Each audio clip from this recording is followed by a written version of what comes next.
Hello everyone, it has been a while since my last videos, though I haven't been idle, I've been quite busy. So this is video 48 I believe, and I think we'll entitle this one Tick Volume Indicator, because I have changed the tick volume indicator that I use a little bit. Still the same indicator but with just some slight modifications. So ignore the two screens on the right, ignore this one and ignore this one for now. We will talk about those later. Let's talk about what we've got on this chart here. Now this chart here is a 4-hour chart, and you can see we've got the clear method candles on here. The blue bars for me mark London open till I think it's 6 PM here in the UK. So if I go onto a 15-minute chart, you can see here this is London open, and it takes us beyond the close to 6 o'clock. So let's go back to a 4-hour chart. Now what we have here are tick volume indicators. We've got a 4-hour one, a 1-hour one, a 15-minute one, a 5-minute one and a 1-minute one. And you can see obviously it says down here, so when it says down it means that the line is angled downwards, so it can be above 0 and be angled downwards and it will say down. And we've also got a button here.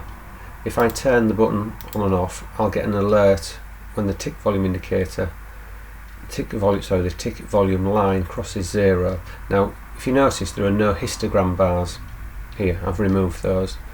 And also the line is green on candle close when it's above 0, and this orange colour when it's below 0, and candle that's closed as it passes through. You'll also see panel off and an off button here, so if I put panel on, we'll get a panel up on the next tick, and basically it gives me a green light when the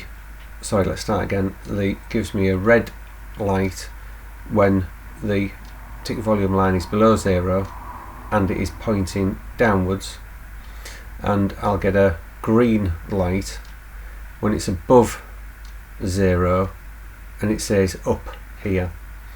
And there's another panel here.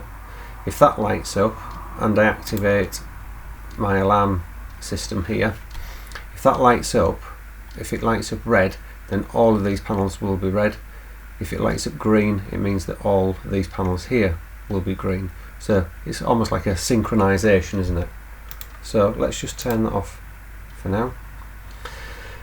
So what do I look for here? Well, what I'm looking for is an overall trend with, say, the 4-hour one.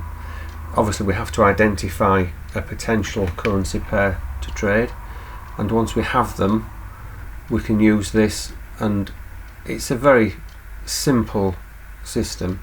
So you can see at this point here it's in a downtrend, so let's put a vertical line in. Okay, so on this candle here we are below 0, we're in a downtrend. So what I tend to look for is, if it is in a downtrend, I look for a lower time frame to enter.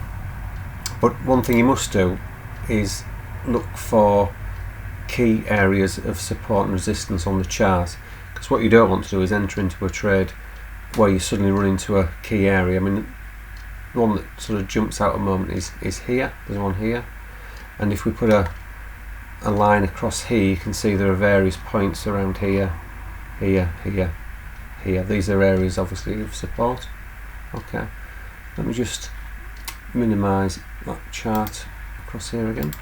Okay, so one thing I tend to look for as well with these clear method candles, once we've got the first one here, this can repaint, but it very rarely does while it's forming. Once it's closed, it's then written in stone, and what I tend to do is put a line at the bottom of that candle and wait for it to cross that line, and of course it has done here. So once we're in a downtrend, I'm looking at the lower time frames, predominantly the 5 minute time frame. So let's just go on to a 5 minute time frame. Now this top tick volume indicator here is now showing a 5 minute, it's on a 5 minute time frame. The rest are all set at 1 hour, 15 minute, 5 minute, 1 minute, but this one I have it set to the current time frame. So I'm looking for a pullback. So bear in mind we're in a downtrend, so we've got a pullback here, haven't we? Then we've got the downtrend, pullback, downtrend, and so on and so forth. You get the idea. So let me just pick an obvious one here. Look, so we've got a clear method candle that's telling us it's heading south. So let's put a line at the bottom of that candle and wait for it to cross, and of course it crosses here. So as soon as it crosses, you'd be in the trade. Now if you have a strong trend, you can obviously compound your entries and just keep adding to them, or you can set a take profit, stop loss, or a trailing stop, but that's for you to work out. I'm not going to give you all the answers there, I'm afraid. Now the settings I have on this are, let me just have a look. Here we go, the 553, so that's RSU 553.